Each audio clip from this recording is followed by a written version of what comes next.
নমস্কার বন্ধুরা, আজকে আমি যে রেসিপিটা তোমাদের সঙ্গে শেয়ার করতে চাইছি, এই রেসিপিটা আমার অনেক বহু পরিচিত, বহু পুরনো রেসিপি এবং এই রেসিপিটা আমার বাবার খুবই প্রিয়। আমি জ্ঞানও তো দেখেছি আমার বাবা বাজারে যখন বড় বড় করলা, মানে উচ্ছে নয়, এটা করলা, বড় বড় করলা উঠতো তখনই নিয়ে এসে মাকে বলতো এই রেসিপিটা করার জন্য। এবং আজ আমার বাবা নেই আমার সঙ্গে, কিন্তু এই রেসিপিটা আমি বলতে পারিনি। প্রথমে এই করলা বাজার থেকে নিয়ে এসে, আমি দুটো করলা দিয়ে করছি, আমাদের বাড়িতে খাওয়ার অত মানুষ নেই বলে। করলা দুটোকে আমি মাছ বরাবর ফাটিয়ে নিয়ে চিড়ে নিয়ে ওখান থেকে বীজগুলো বের করে নিলাম। আর একটা আলু সেদ্ধ করে রেখেছি, আলু সেদ্ধটা ছাড়িয়ে নিলাম। তারপরে কড়াইতে বেশি করে একটু তেল দিতে হবে।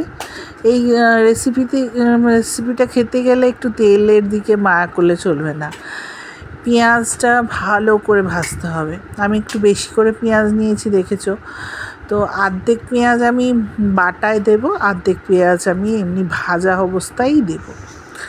তো পেঁয়াজটা আমি ভাজতে দিয়েছি, একটু কালো জিরে দিয়ে দিয়েছি। কালো জিরে দিলে স্মেলটা ভালো আসে, ফ্রেগরেন্সটা। তো এই যে আমি বাটা করার জন্য অল্প পেঁয়াজ তুলে নিচ্ছি। এবার বাটার মধ্যে আমি কি বাটছি, আদা, রসুন, পেঁয়াজ আর চিংড়ি মাছ। মানে আমার বাবা যেটা খেতেন সেটা মাছ দিতেন না, কিন্তু আমি মাছ দিচ্ছি আজকে। চিংড়ি মাছ আছে বলে চিংড়ি মাছ দিয়ে দিচ্ছি। চিংড়ি মাছ দিলে ভালো লাগবে আর একটু খেতে রেসিপিটায়। তো এগুলো সব দিয়ে আমি ভালো করে একটা মণ্ড তৈরি করে নিচ্ছি, মানে আর আলুটাও দিয়ে দিচ্ছি সঙ্গে। আর একটু টকের জন্য একটু আমচুর দিয়েছি, একটু টক ভাল লাগবে। আর একটু যেমনি মশলা, সাধারণ মশলা, যেমন লঙ্কার গুঁড়ো, ধনে জিরের গুঁড়ো একটু দিয়েছি। এবং এই পুরটা এমনভাবে তৈরি করতে, মানে একটু কালচে কালচে কালার যাতে চলে আসে, বেশ ভালো করে কষাতে হবে অনেকক্ষণ। কারণ জল থাকলে চলবে না, জল থাকলে খুব একটা ভালো লাগবে না। এবার তো এই যে পুরটা ঠান্ডা হয়ে গেছে, ঠান্ডা হয়ে এই পুরটা ওর মধ্যে ভরে দিচ্ছি। পুরটা ভালো করে ঠেসে ভরাতে হবে। এটা হাত দিয়েই করতে হবে, চামচ দিয়ে কোনো করার জায়গা নেই।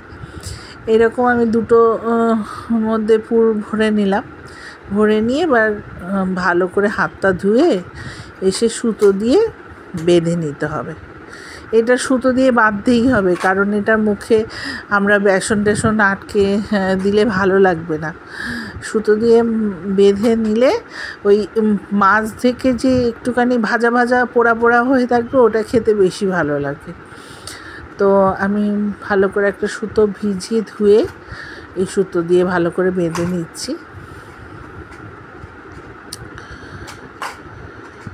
এবং এই পুরো রান্নাটা সর্ষের তেলে করলে বেশি ভালো হবে। তো এই তো আবার কড়াই বসিয়ে দিয়েছি। এবার আমি অল্প সর্ষের তেল দিয়েছি, কারণ এটা একটু বেশি তেল দিলে ভালো হতো, কিন্তু তেলটা বেশি পোড়া হয়ে গেলে ওটা মানে আর অন্য কোন রান্না করতে পারা যাবে না, সেই জন্য আমি কমই দিয়েছি। আস্তে আস্তে উল্টে পাল্টে অনেকক্ষণ সময় নিয়ে ভাজতে হবে, কারণ এটা গোটা তো, না বেশি কম ভাজলে তেতোটা।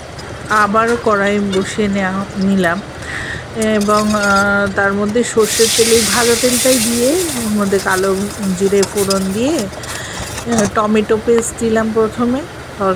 একটা গ্রেভি বানাবো, সেই টমেটো পেস্ট দিয়ে তারপরে একটু 2 হাতার মতো সর্ষে পোস্ত বেটে নিয়েছিলাম আমি। সর্ষে 1 চামচ আর পোস্ত 5 চামচ এইরকম অনুযায়ী বেটে নিয়েছিলাম।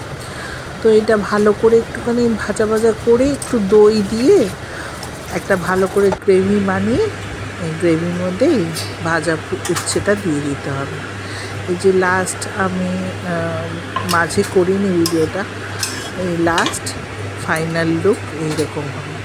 খেতে অসাধারণ হয়, তেতো বলে মনে হবে না। আর এটা রুটি দিয়ে বেশি ভালো যায়, ভাত দিয়েও ভালো লাগবে। আর আজ আসি, টাটা।